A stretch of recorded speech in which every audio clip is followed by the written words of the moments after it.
Les fractions. Le premier modèle que nous allons étudier est le modèle de surface.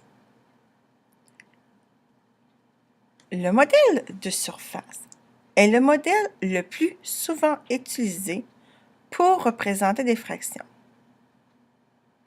Dans la vie de tous les jours, c'est celui que l'on voit le plus souvent. Par exemple, un gâteau d'anniversaire, une pizza ou même des biscuits. Mais les fractions, c'est beaucoup plus que de la pizza.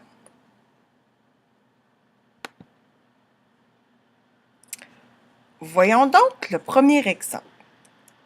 5/8 et un cercle.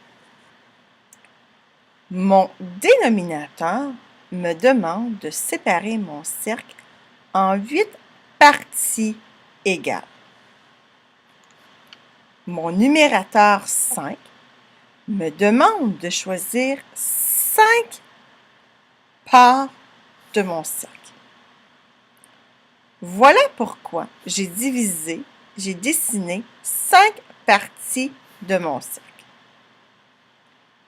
J'ai mentionné qu'il est très important de séparer mon cercle en parties égales. Alors, voici donc un cercle qui n'est pas séparé également. Je te donne ce morceau-ci et moi, je prends ce morceau-là du gâteau, le plus gros. Est-ce que c'est équivalent? Est-ce que c'est égal entre les deux? Non. Alors voilà pourquoi on te demande de séparer ton tout en 8 parties égales.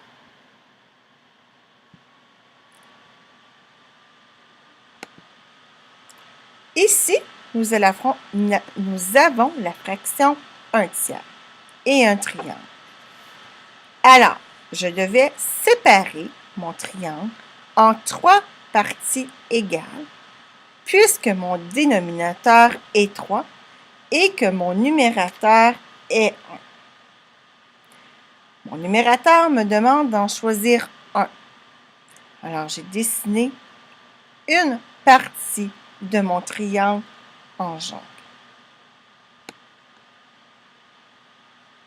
Ici, j'ai un triangle qui est séparé en 3 parties, sauf que ces 3 parties-là ne sont pas égales. Ceci ne fonctionne pas.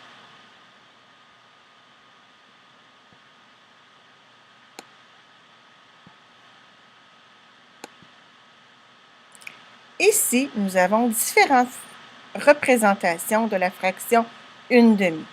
Alors, représentée dans un rectangle, dans un cercle ou même sur une pizza.